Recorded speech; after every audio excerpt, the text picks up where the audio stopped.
2020 को दिन भनौँ आज 28वां नेपाली भाषा मान्यता दिवस र यस भाषा आन्दोलनको लागि शहीद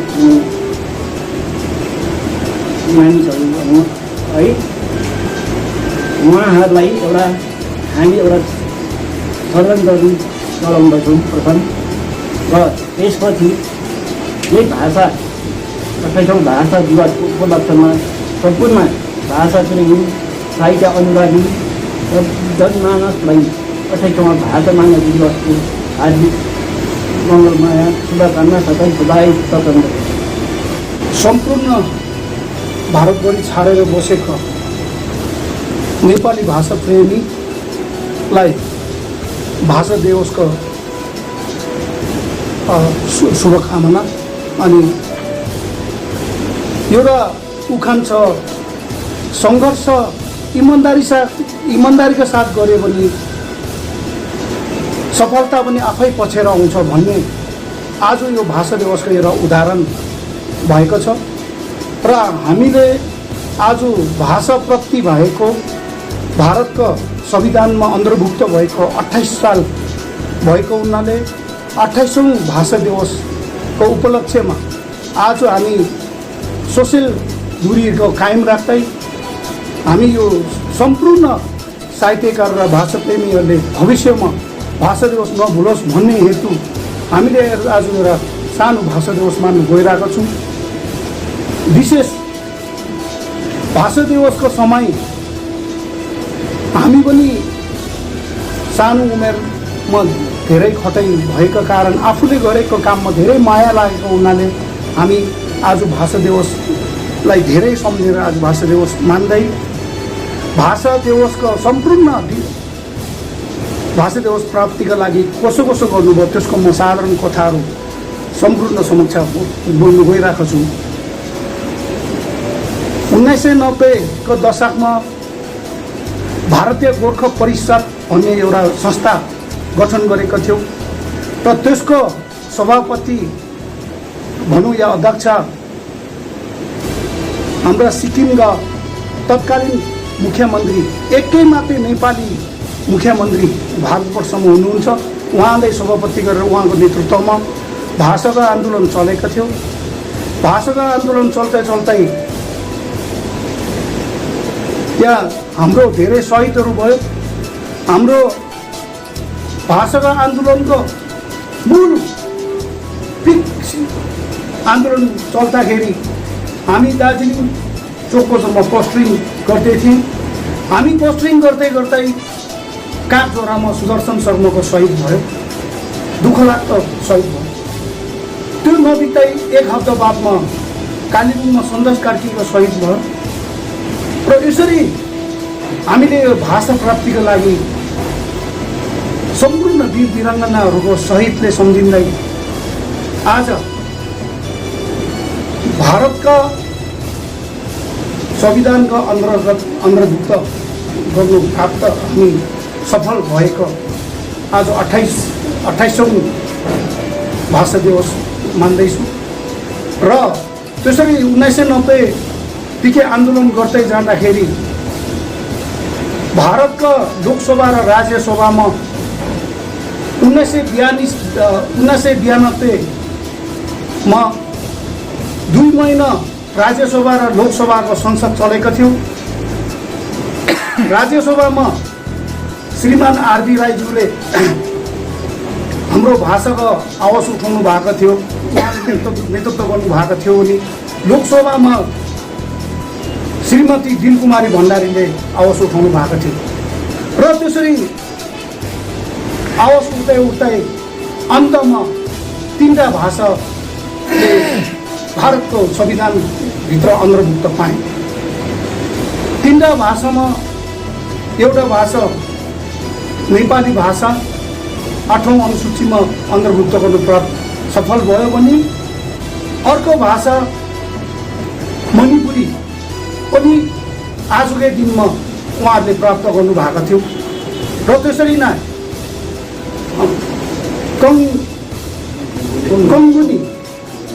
कङ्गुनी भाषाले पनि आजकै दिनमा प्राप्त भएको हुनाले यो भाषा दिवसलाई सम्पूर्ण भाषा प्रेमीहरूले नभुलिदियोस्।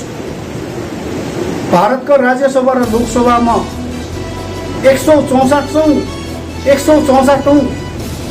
संसद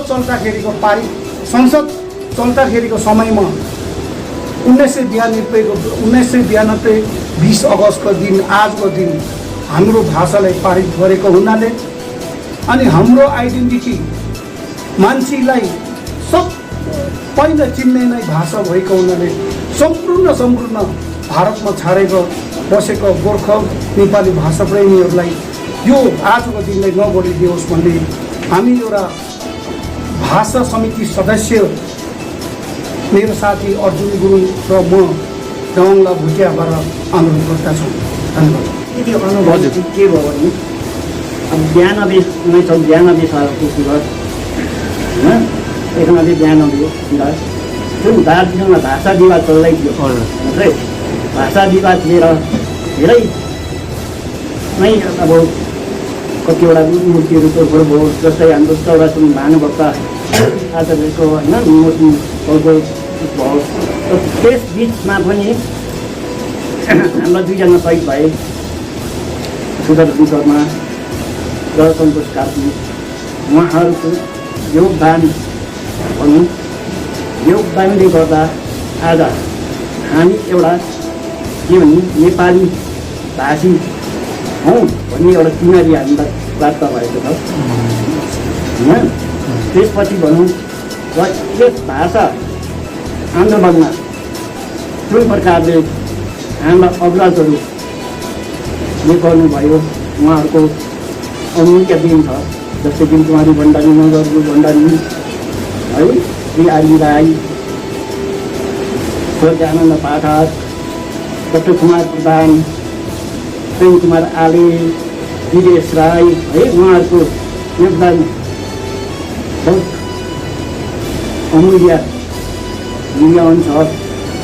र उहाँहरूले जुन धाराले आन्दोलन गर्नुभयो त्यसमा हाम्रो आउने पिँढीले पनि यस आन्दोलन कुन पाराले गर्नुपर्ने रहेछ भनेर एउटा चिन्तन मनन गरेर आदेशमा होइन एउटा दिमागी हालतमा गरेर रहेको कुनै पनि कुरो प्राप्त गर्न सकिने रहेछ भन्ने भाषा आन्दोलनले एउटा सिकाएको छ हामीलाई।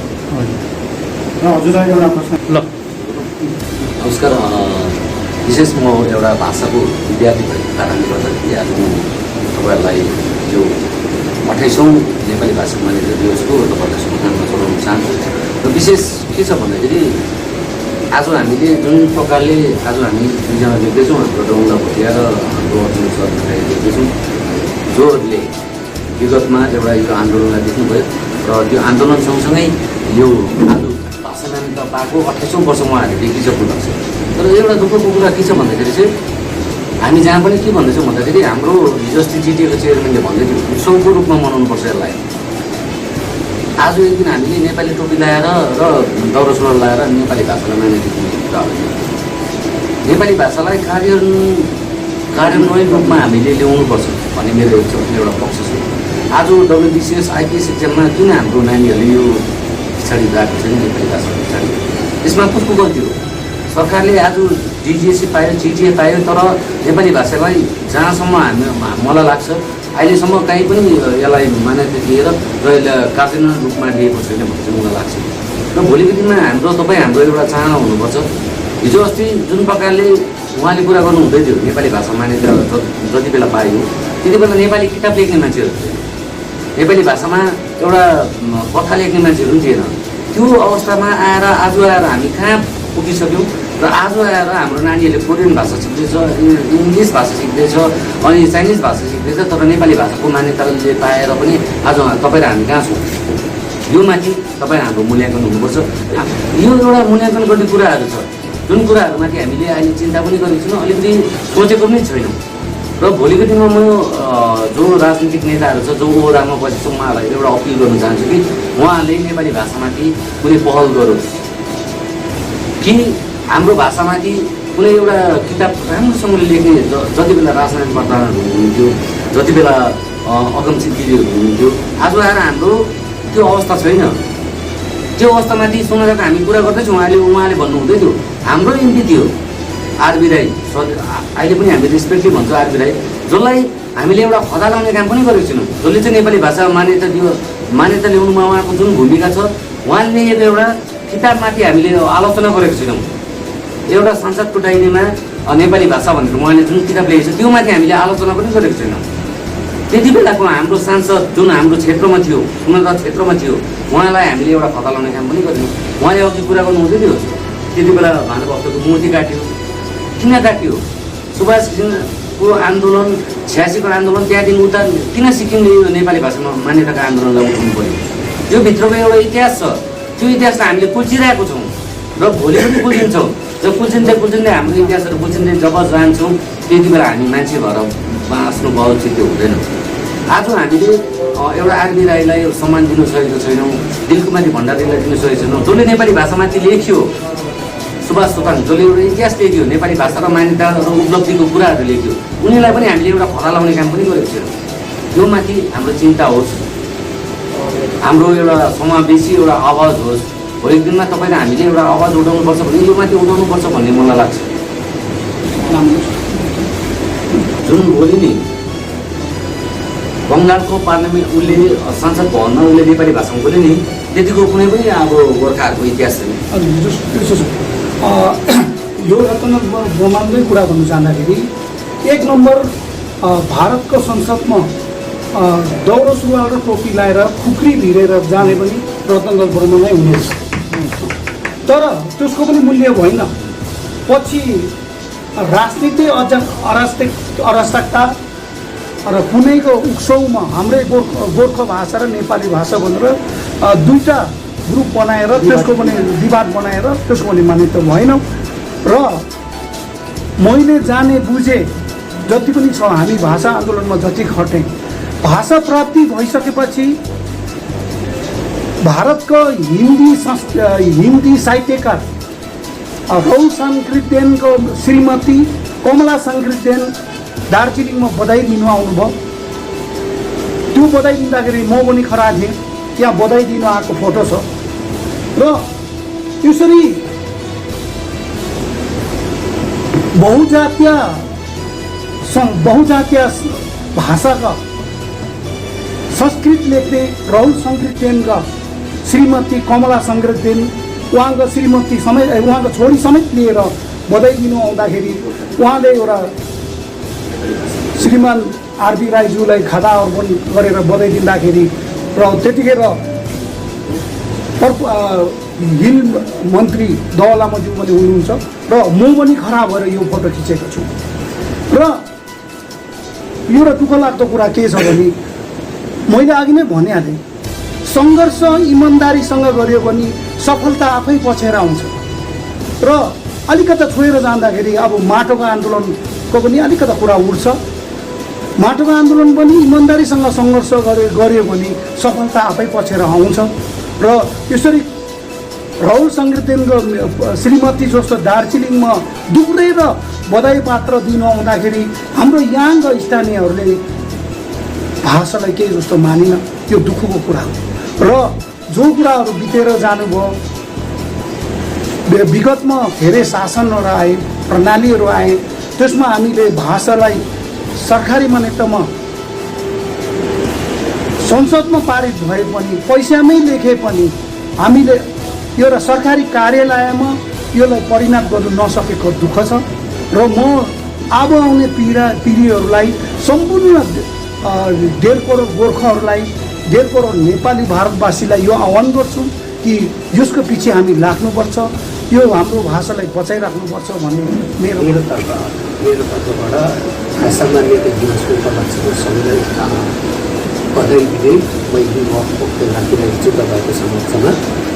भाषा के हो एक्चुअली भन्दाखेरि, भाषाको पहिलो मैले सानो परिभाषा पढेर आउँदाखेरि के बुझेँ, भाषा चाहिँ हाम्रो एउटा मध्यम मात्र भएर, एउटा साधन मात्र नभएर भाषा चाहिँ एउटा आइडेन्टिटी, एउटा परिचित, एउटा परिचय दिने एउटा माध्यम पनि हो।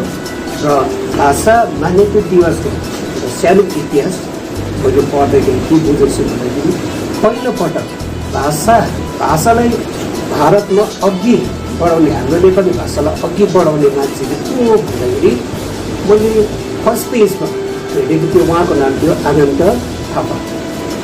अनन्त थापाले पहिलोपटक 27 मे 1925 को दिन चाहिँ एउटा गभर्मेन्टले एउटा रिकग्नाइजेसनको एउटा डिमान्ड गरेर चाहिँ पठाउनु भएको थियो, जसमा भाषालाई चाहिँ अघि बढाउनुपर्छ हाम्रो नेपाली भाषालाई भनेर उहाँले लेखेको थियो।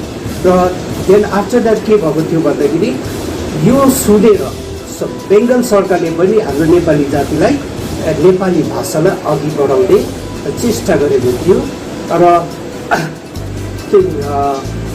तपाईँको 1928 सालमा बेङ्गल सरकारले हाम्रो भाषालाई अफिसियली ल्याङ्ग्वेज बनाइदिनु भएको थियो।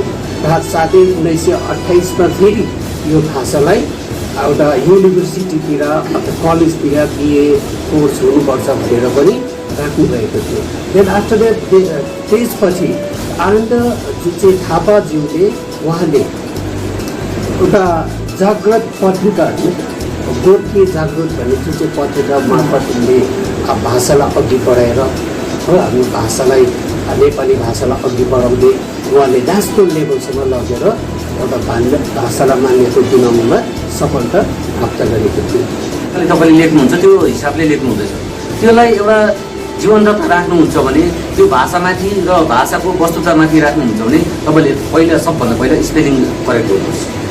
मैले थुप्रैजनालाई कुरा गरेँ, यो किन तपाईँले यस्तो गल्ती लेख्नुहुँदैछ भन्दाखेरि टाइपराइटर हाम्रो टाइपमा यस्तो सजिलो छ भन्ने कुराहरू। तर जबसम्म तपाईँले यो भाषामाथि स्पेलिङमाथि तपाईँले करेक्ट गर्नु हुँदैन त्यहाँसम्म आज तपाईँको नाम स्कुलमा त तपाईँको नाम भन्नु चाहन्छु म, तपाईँको नाम भन्नुहोस् त मलाई, किन राखियो? तपाईँको आमा र बाउले तपाईँको आत्मीयता जोडेको छ नि त। त्यस्तै हाम्रो रिन्टङ, मार्केस्टोप, बालासन, नाली चौर यो सबै ठाउँहरूको नामहरू राखेको छ। तर त्यसलाई तपाईँले अवहेलना गरेर तपाईँहरूको मुखमा जे आयो त्यो लेख्नु हुँदैछ। यसलाई तपाईँले काइन्डली करेक्ट गर्नुहोस् यो स्पेलिङलाई। भाषामाथिको एउटा तपाईँहरूले अभियान चलाउनुहुन्छ भने स्पेलिङलाई करेक्ट गर्नु चाहिँ तपाईँले एकदमै जरुरी छ। सुनदालाई अनि सुनदा, त्यहाँबाट पश्चिम, नाली चौर, मार्केस्टोप, रिन्टङ, बालासन यो जुन चाहिँ छ यसलाई करेक्ट गर्नुपर्ने तपाईँहरू जानुपर्छ। त्यहाँबाट मात्रै तपाईँहरूले भाषामाथिको अलिकति इतिहास, भाषामाथिको जानकारी तपाईँहरूले त्यति बेला चाहिँ पाउनुहुन्छ भन्ने म आशा राख्छु। र है तपाईँहरू साहित्यमा लिप्त रहेको स्टुडेन्ट, शिक्षक शिक्षिकाहरूले भाषालाई लिप्त भएर आफ्नो घरमा आफ्नो भाषा बोल्ने चेष्टा गर्नुपर्छ। जस्तो पढ्दै नगरेको बोजूले पनि यहाँनिर शौचालय नभनेर चाहिँ टोइलेट भन्दाखेरि एउटा बोजूले पनि टोइलेट भनेर इङ्ग्लिस शब्द युज गरिरहेको छ। त्यसरी कतिवटा शब्दहरू आफ्नो भाषामा नबोल्दाखेरि बिस्तारै बिस्तारै बिस्तारै बिस्तारै भाषा, नेपाली भाषा ठाडो बोल्ने मात्रै रहन्छ। र त्यो जुन चाहिँ साहित्यिक पारले लेखेकोहरू चाहिँ अब बुझ्दैन भने उहिले अब बिस्तारै बिस्तारै हाम्रो नेपालीमा कतिवटा चिज हराएर गइसक्यो भने पहिला श्रीजङ अक्षर थियो। श्रीजङ अक्षर अहिले हाम्रो लिम्बू दाजुभाइको लिपि भन्नुहुन्छ भने एक समयमा सम्पूर्ण नेपालीको लिपि चाहिँ श्रीजङै थियो। त्यसको बादमा त्यो पनि हराएर गयो। त्यसको बादमा काइते अक्षर आएको थियो।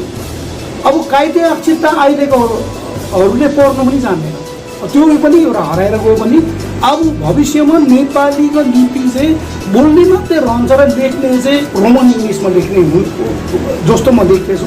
त्यस कारण चाहिँ सम्पूर्ण भाषा प्रेमी, सम्पूर्ण शिक्षा शिक्षिका, सम्पूर्ण हाम्रा छात्रहरूलाई भाषालाई सुधारेर पुराना किताबहरूलाई कोटाएर र पुराना किताबमा के लेखेको छ त्यो कोटाएर सुधार्ने हामी भाषा समिति सदस्यहरूकोबाट तपाईँले अनुरोध गर्दछु। धन्यवाद।